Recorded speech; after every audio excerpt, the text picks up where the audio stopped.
Volcanoes tower above a lake that's 240 meters deep, the deepest in Central America. I'm in Guatemala on one of the world's most beautiful lakes, Lake Atitlan. Many Guatemalan landscapes are dominated by volcanoes. The country has 37, including 3 that are still active. As well as incomparable physical beauty, Guatemala has astounding wildlife. On my adventures here, I'll meet a majestic lizard with a venomous bite and be serenaded by black howlers. I'll climb the world's most massive pyramid and scale a waterfall to meet a stunning palm viper. I'm astounded by a lizard. That was brilliant. Startled by a crocodile, and witness the Earth's subterranean power. Guatemala is in the north of Central America. Lake Atitlan lies in the southwest highlands. I visit nearby Los Torales.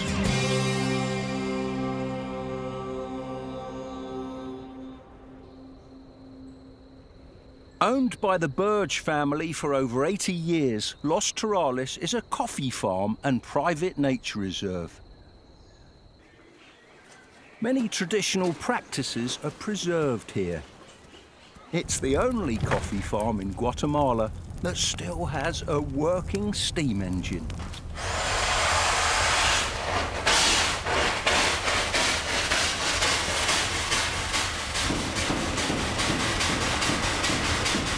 Andy Burge lovingly maintains the 119-year-old engine, which spins and heats up the guardiolas, a large barrel for drying the coffee beans. Los Torales coffee has been shipped all over the world. I have a cup in the garden. The coffee here is sublime, and the number of birds on the feeders extraordinary. Los Torales is managed for conservation. The big trees have been left standing. The young coffee plants are shaded by native trees, and that means an abundance of birds. There's orioles and white-bellied chachalacas. Today, a golden-fronted woodpecker is a banana pecker instead. The king of the feeders, a lessons motmot. He fiercely takes on all comers and sees off an oriole. The yellow-throated euphonias are charming. Baltimore orioles nest in the US and spend the winter here. Orioles squabbling over the fruit. An adult Baltimore bullies the browner juveniles. Los Torales has almost 300 kinds of butterfly. A banded peacock, a red cracker, and a giant swallowtail. There's a motmot on the feeder and an agouti beneath it. These relatives of guinea pigs are very confiding here.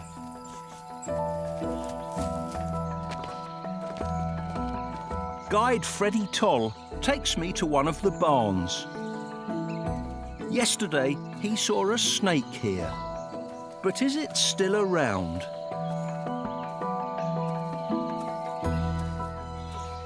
Freddie, there it is! Got him! This is what we were hoping to see. Oh, dear me. An indigo snake. Sumbadora is the name in Guatemala. That means speedy snake. Some of the local people believe they can move faster than a person can run. They can even whip you with their tails. And nearly everyone believes that they're venomous. Of course, it's a harmless snake. They come around farm buildings to feed on rats and mice. So indigo snakes are, in fact, the farmer's friend. They'll even eat other snakes, including deadly ones like the terciopelo. Beautiful, isn't it, Freddie? Wonderful. Yeah, thank you for telling me it was there. Do you want to touch him? Okay. Is that the first time you've touched a Yeah, snake? it's first time. Yeah, well done. Let's let him go.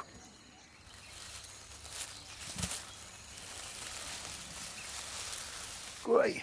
Thanks, Freddie. You're welcome. That was fun, wasn't it? There's so much to see. Los Torales covers an area of 1,200 hectares. Extensive patches of natural forest are interspersed with the coffee crop. On the edge of this clearing, there are charming black and white birds.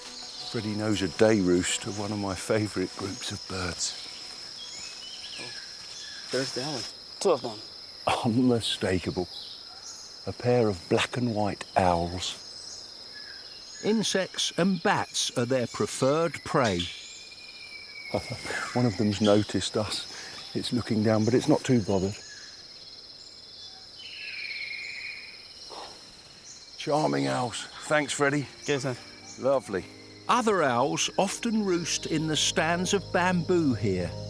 This is a mottled owl. With luck, you can see 10 species of owl at Los Torales. One day, I hope to come back to meet the other kinds. But now I travel to the north of Guatemala. The Petén region has many marvellous Maya sites, including Tikal, Yaxha and El Mirador. I visited Tikal 10 years ago. Built by the ancient Maya, the city was abandoned around 1100 years ago. I walked down an awe-inspiring pyramid to be awe-struck by a spectacular bird, the ocellated turkey.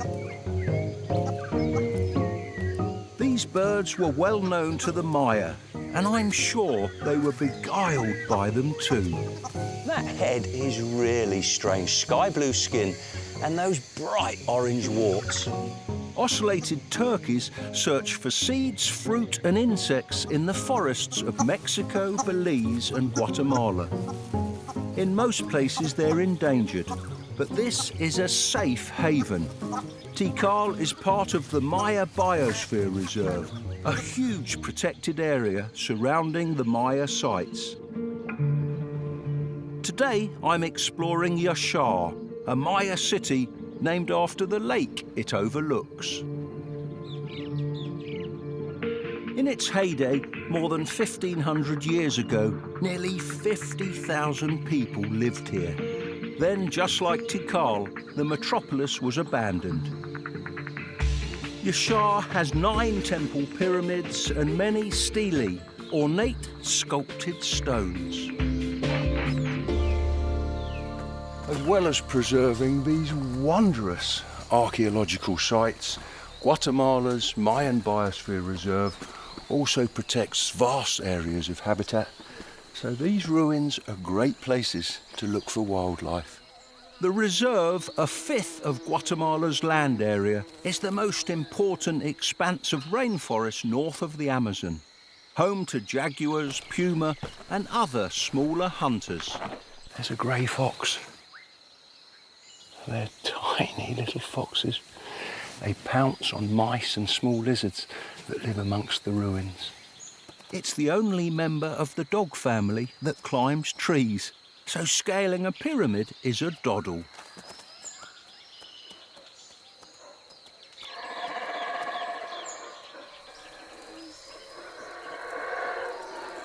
Those tremendous roars reverberate around many of the Mayan ruins.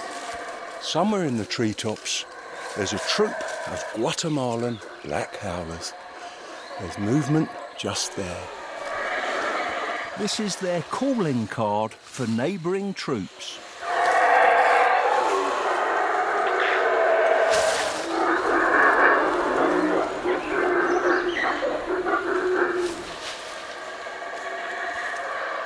It's not just males that howl, the whole family joins in. Even babies attempt to roar. Howlers can be heard from several kilometres away.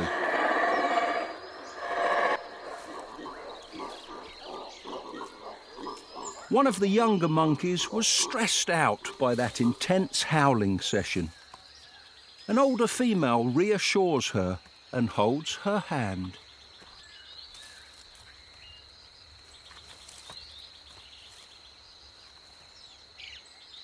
A couple of teenage males are still hyper and wrestle playfully 20 metres above the ground.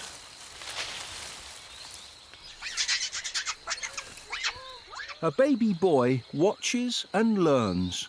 When he's grown up, he may have to fight for real during a troop takeover. Their prehensile tails stop them from falling.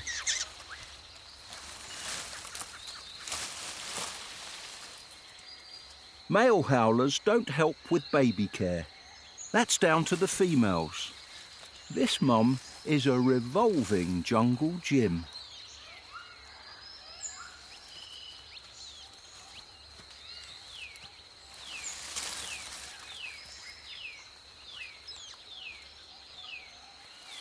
Playtime is over and the howlers move off. They have small territories around 6 hectares square, so this troop will see the Maya ruins every day of their lives. Exploring Yaxha is a new experience for me, though. Now I'm following a tip-off. One of the park rangers has told me there's a marvellous mammal that lives in this part of the ruins here. It's one that I've never seen before. I hope it's at home. It's meant to be on a beam just along here. And here he is. A Mexican tree porcupine.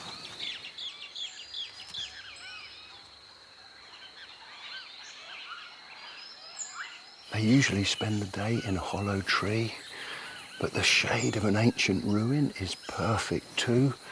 This one has come here to sleep day after day. He'll come out at night to feed on seeds, fruits and leaves. He's got a prehensile tail, just like howler monkeys, for climbing in the trees.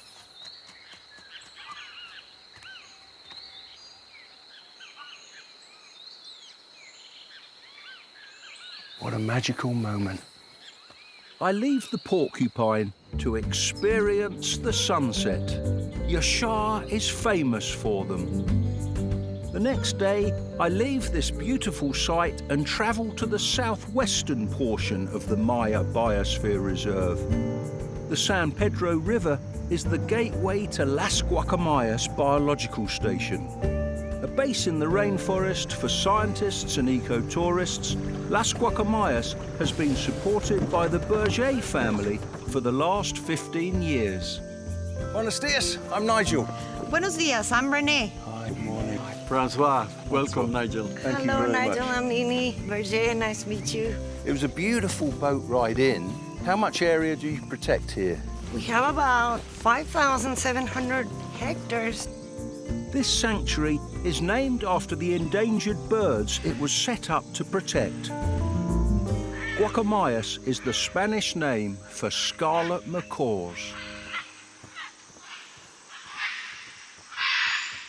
There's around 400 here. This northern subspecies has more blue in the wings than scarlet macaws from South America. This rainforest is a hotspot for predators too. Romulo Bedoya has the proof. Hi, Romulo. Hola, amigo. ¿Cómo estás? I'm looking forward to seeing what you've caught with your cameras. Ocelote. He's having a lovely clean. Ocelots are common here, as are coati-mundis. Tiny little babies. The tails are sticking straight up. Amigo, un jaguar. Puma. That's a powerful cat. Sí.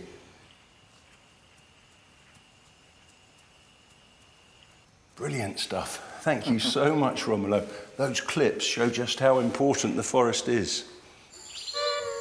The trees in the garden are a haven for collared arasaries. This one watches me and Roland Griffin, a scientist who studies reptiles and amphibians here. He's an expert on a cold-blooded cannibal that hangs out at the end of the jetty.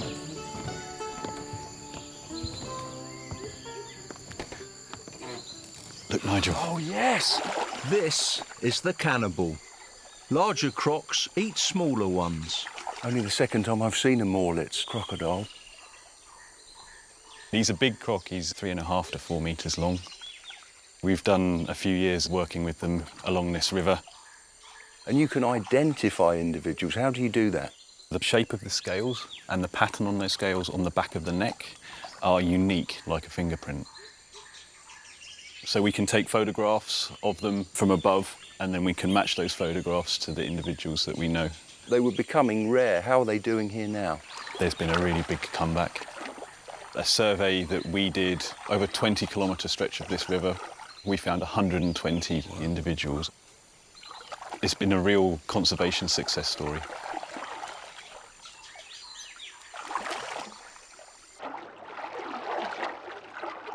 Thanks, Roland. You're welcome. Hey, turtle!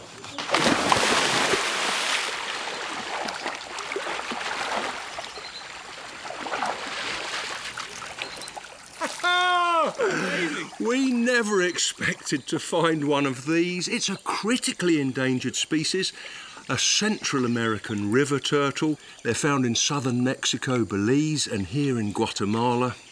They can grow huge, 75 centimetres, weigh in at 22 kilos. They're completely aquatic. Males never come onto the land. Females do 2 or 3 times a year to lay clutches of eggs.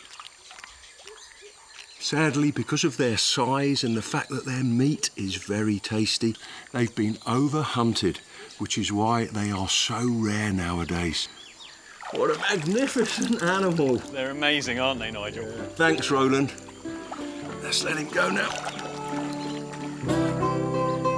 Central American river turtles are really endangered. Other fruit eaters are less rare. Troops of monkeys often pass through the field station. This is a group of Central American spider monkeys. They sleep in groups of up to 50, but split up during the day into smaller subgroups. Feeding parties search the forest for fruit, their staple diet.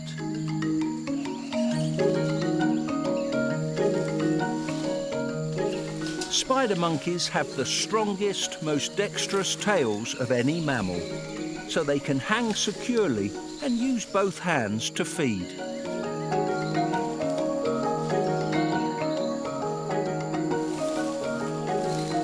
This one hasn't noticed me, but another one has. There's one of the males displaying to me. He's really showing off. Then a feat of agility that's even more impressive.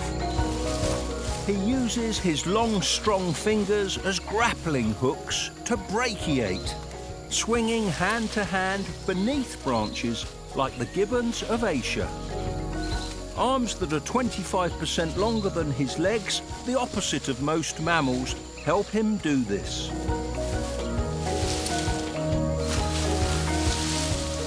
Moving with swings and jumps, spider monkeys can cover a lot of ground, up to 5 kilometres in a day. That was a dazzling display. At dusk, there's a chorus of frogs and insects. One call stands out from the rest. Roland and I set off to track down the singers.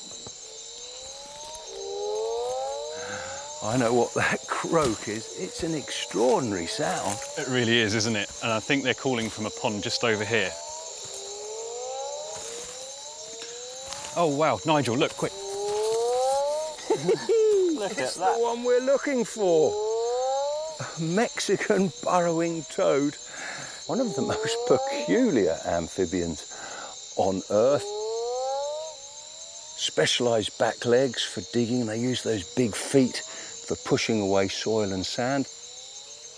They spend most of their time underground. The ancient Mayans would have known this toad. They called it the whoa after that tremendous call. I've never seen one of these before. They are exquisite. Mexican burrowing toads feed mainly on ants and termites. So close to the lodge as well. The next day, we must wait for the early morning mist to clear. The visibility needs to be good for some low flying. Francois Berger is taking me in his helicopter to the roof of the Maya world. We're heading to the city of El Mirador. This is so exciting. I can see the Pyramid of Danta up ahead.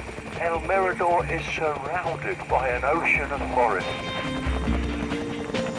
I'm really excited because, like me, the Maya respected and admired snakes.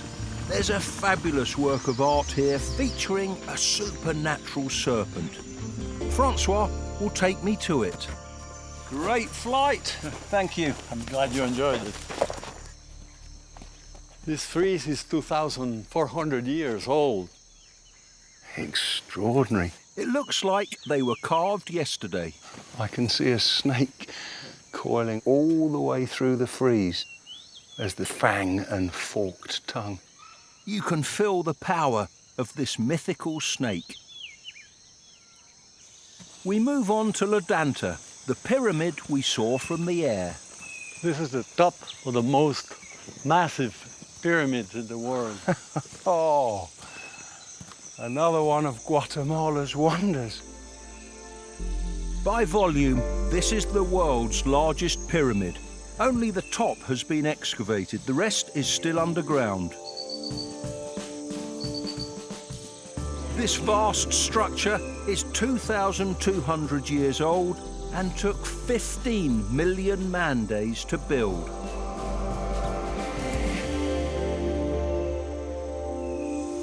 Let's see what I can turn up here.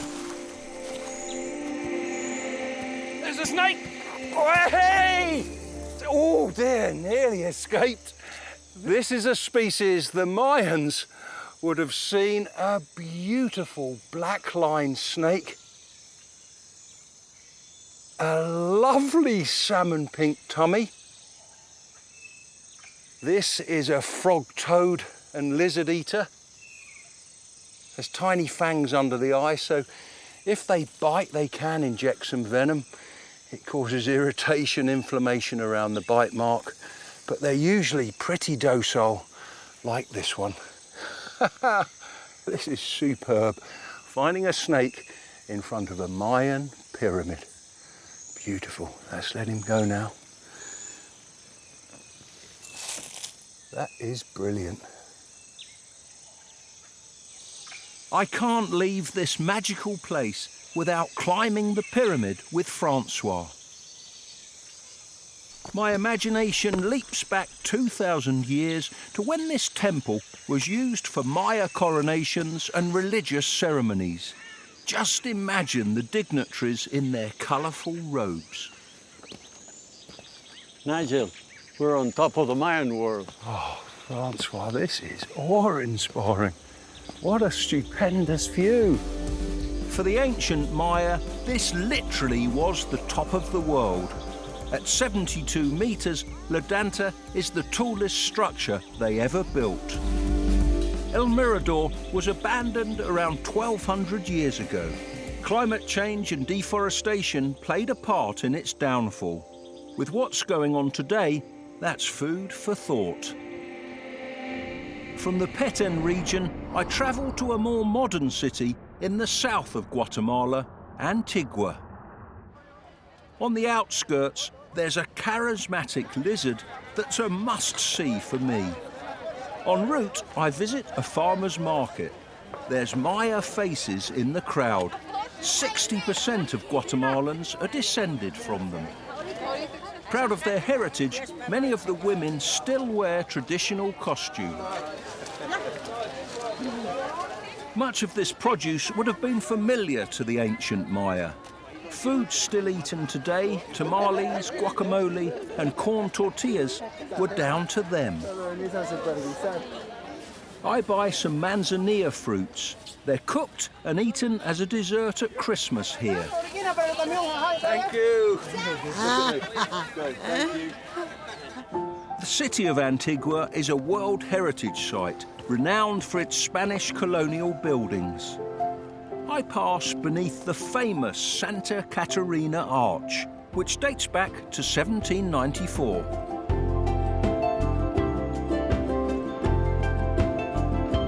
The Baroque La Merced Church was completed in 1767. It still has the original decorative facade. This beautiful city is surrounded by volcanoes and forested mountains. The highest is home to the cute lizard I've come to see. It's found in Finca El Pilar, a reserve owned by Juan Rivera's family.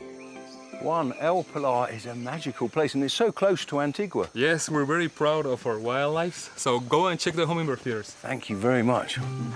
There's a special hummer here. El Pilar is the best place in the world to see a kind of hummingbird that I've never seen before. There's one on the feeder now, a rufous saber-wing. It's only found in a narrow strip from southern Mexico through Guatemala to El Salvador. It sips sugar water with a Rivoli's hummingbird. They both give way to an incoming violet saber-wing, the largest hummer here. The lizard I'm after is high up on El Cucuruchu mountain. It shares its home with wine-throated hummingbirds. A male's gorget is the colour of a fine rosé, but only when the light hits his feathers at just the right angle. The patch of cloud forest where the lizard lives is at an altitude of over 2,000 metres. The air is cool and laden with moisture, the trees blanketed with lichens and other plants. It rains a lot here. Salamanders relish the humidity. This one is only found in the mountains of Guatemala.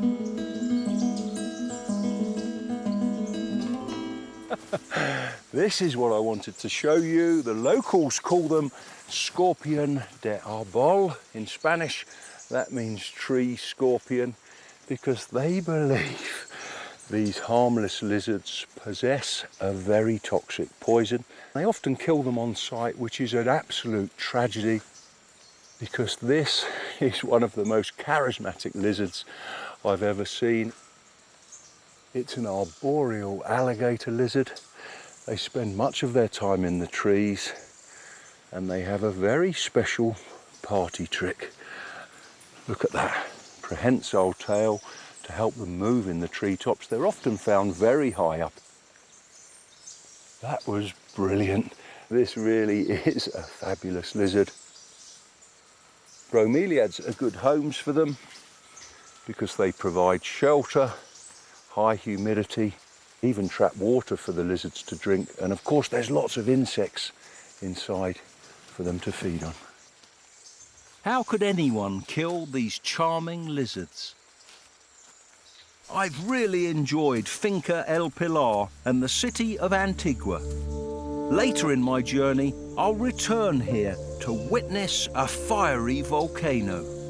Now I head east to the driest place in the whole of Central America, the Gila Derma Natural Reserve. A fabulous beast lurks in this seasonally dry forest. It's studied by herpetologist Daniel Ariano Sanchez and his field assistant Gilberto Salazar.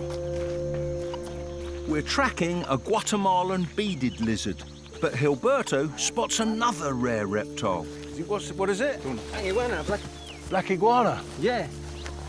When they feel threatened, Guatemalan spiny-tailed iguanas wedge themselves in hollow organ pipe cacti. Viene. This lizard will be extricated for a captive breeding program. its offspring will be released back into the wild. This is a very skilled job. Gilberto is the only man in the world that can get out black iguanas like this. I can barely watch. The machete just misses.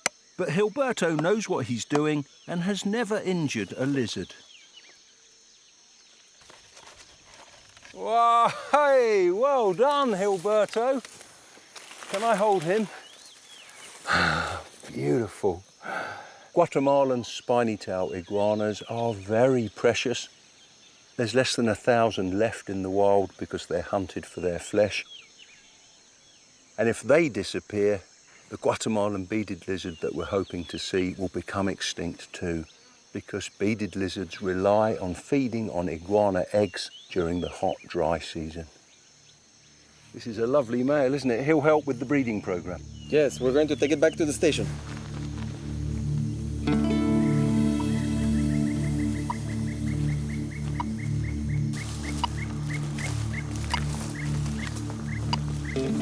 Look, there's a brown cuckoo.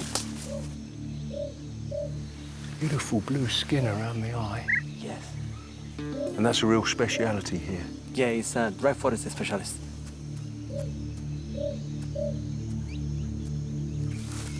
There's a snake, lad. Ah, hey! Beautiful. I know what this is. This is a Mexican burrowing python. They can grow a bit larger than this to 1.5 meters. They spend most of their life underground. They feed on whiptail lizards and rodents. You can see the sharp snout for burrowing. These lovely white markings on the scales. And in the sun, you can see this iridescence. These burrowing pythons never try to bite, even if you pick them up straight from the wild. You are lovely. Daniel, these are quite rare and endangered now. Yeah, they are very rare, and because people kill them because they fear they are highly venomous. Hopefully this one will be safe here on your reserve. The signal from the radio transmitter attached to the beaded lizard gets stronger the higher we hike up this valley.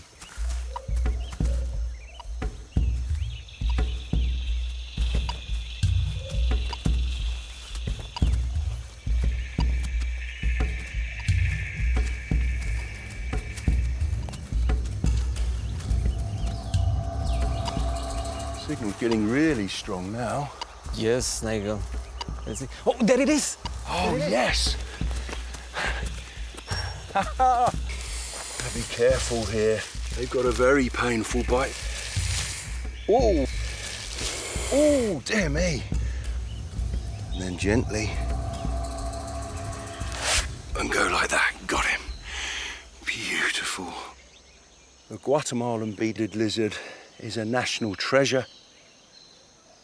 The skin feels lovely to the touch, and these beautiful markings. It's producing a lot of venom. This smell of lemon and sugar. I can see the venom inside the mouth and dripping out of it. Because their seasonally dry forest home is disappearing fast, Guatemalan beaded lizards are one of the most endangered lizards in the world. There's under 500 left. That's why Daniel's research and conservation work is so important. You are gorgeous. Magnificent. What a lovely lizard, Daniel. Yes. And now we have to take it to download the GPS data. I'm very curious about how it has moved. Let me grab it and let's transport to the lab. Safely inside. Yes. Daniel, you've been bitten 3 times by them. Yes, it's the most terrible pain and puking you may imagine. How long were you sick for? I have been sick for 3 hours of puking and vomiting and a lot of pain. Pain lasts for 24 hours to 72 hours. So I don't wish that to anyone. I'm so glad I wasn't bitten. We carry our precious cargo back to the field station. So Daniel, the lizard we caught had this GPS transmitter attached to its back for 15 days, and these are the extraordinary results. Yeah, you can see the movement patterns for 15 days, how it climbed up all the hills, and that is the place where we have recovered the lizard. How far do they walk in a 15-day period? That track is 4 kilometers. 4 kilometres. It's really doing a lot of climbing, isn't it? Yeah. They only move through good forest, from one dry forest patch to another dry forest patch. So by finding out all this information, you can help protect them? Yeah, because we know dry forest is crucial for beaded lizard conservation. Daniel and I hope the Heloderma Natural Reserve is just the start and more dry forest will be preserved. Ranchitas de Quetzal is another forest a few hours' drive away. There's plenty of water here. At an altitude of around 2,000 metres, this fabulous forest brims with bromeliads, ferns and orchids. There's 120 species of orchid here, including a miniature one that's probably pollinated by mosquitoes. This orchid appears to have flowers growing from its leaves, but the flower stem is hidden inside the leaf stalk. Amongst the tree ferns, there's wild avocados, a favourite food of Guatemala's national bird, the resplendent quetzal.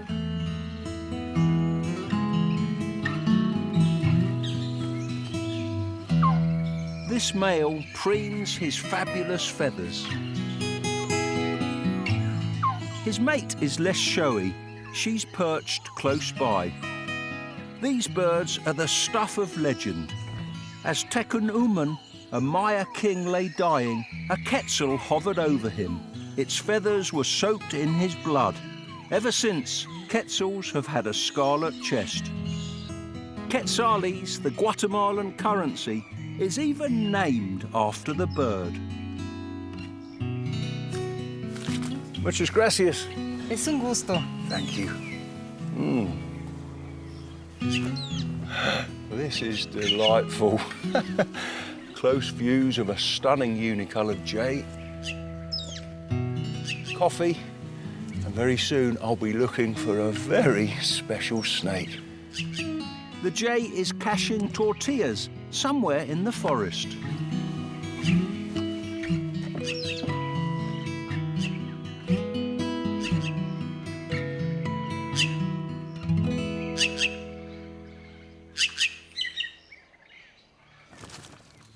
I join a young Guatemalan herpetologist, Andres Navales. Andres, so you've got favourite spots where you find the snakes? Yes, I've got an area where we find them almost every single time. Oh, great.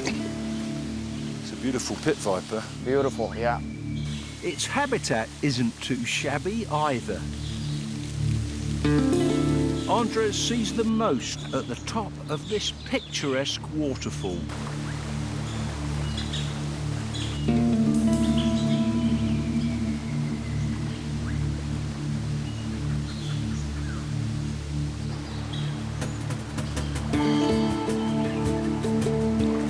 He saw the last one on this stretch of river. An orchid, not an X, marks the spot. Oh, Nigel, viper. Oh, yes! We go for a closer look. A first. For me, a lovely yellow-blotched palm viper. We get the hook underneath. Beautiful snake. These lovely markings down the back. They're found in the cloud forest between 1,300 and 2,000 metres. There's a small population in Mexico, but Guatemala is their stronghold. Andres has told me they rarely strike, but I'm being careful because the venom is quite toxic. A bite's not life-threatening, but you need anti-venom to stop nerve and tissue damage. These palm vipers are very good at climbing. You find them in the trees, where they specialise in hunting frogs and lizards. Andres, you promised, you guaranteed. you'd show me one. Thank you so much. You're welcome, Nigel. I'm glad we found it. It's a good reason to come to Guatemala, isn't it? The best reason. Yeah. Yeah. Beautiful. Shall I let him go now? Perfect. There we go. Mission accomplished. My next target is another extraordinary cloud forest creature, but it's not found at Ranchitos de Quetzal. The best place to see it is on Guatemala's border with Mexico, near the town of Cibinal. Rising to 4,220 meters, the volcano Tajumulco is the highest mountain not only in Guatemala, but in the whole of Central America. I'm on the slopes of a neighbouring volcano, Tacanar. At this farm, I've arranged to meet guide Daniel Aldana. We've a long hike ahead. Buenos dias. Buenos dias.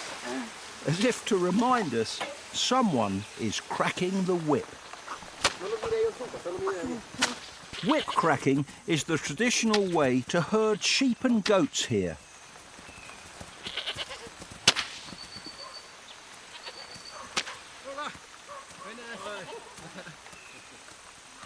Rising above us, these steep forested slopes are home to horned guans, the truly bizarre birds I'm here to lay eyes on.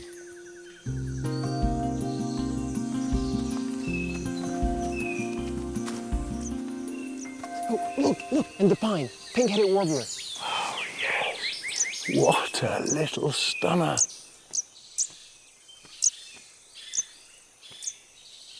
A real special. Yeah, you know, they're only found in the highlands of Guatemala and a little tiny spot in Mexico. Such a pretty bird. I can't take my eyes off it.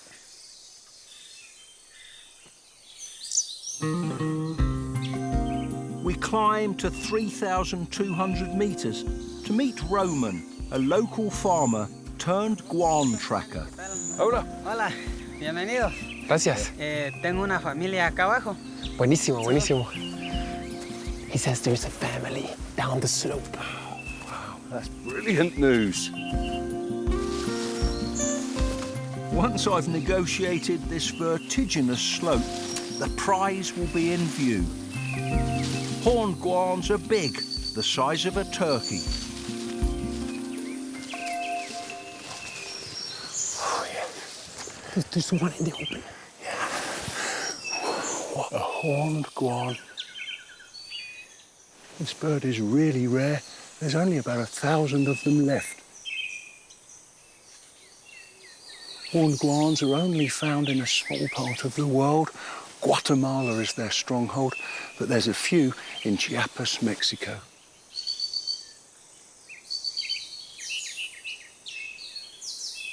This is an adult. The youngsters don't have that extraordinary horn on their head. Nobody's quite sure why they have them.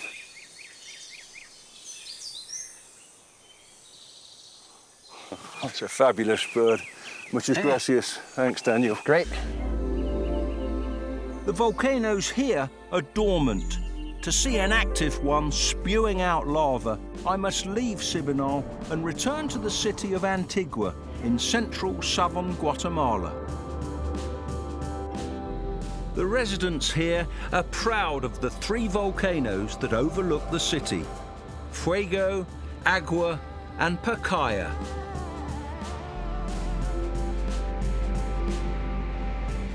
The traffic's died down now.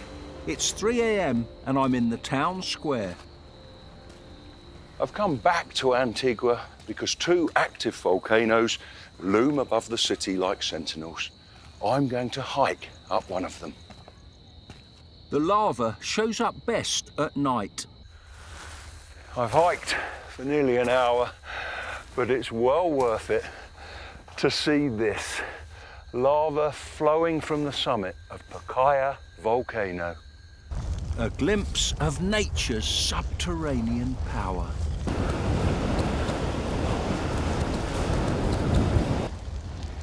Pacaya is part of the Pacific Ring of Fire, an area of the world that's the meeting point of 3 tectonic plates.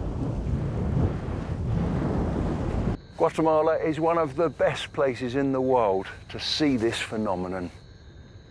Here, the tectonic plates bump together, molten rock from deep within the earth is forced up to the surface and flows down slope, cooling quickly.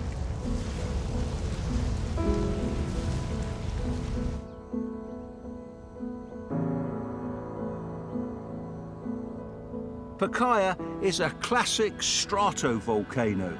Its impressive cone, 2,552 meters high, is made of alternating layers of lava and ash. Usually it's a safe volcano to view. It has frequent eruptions, but they're not violently explosive.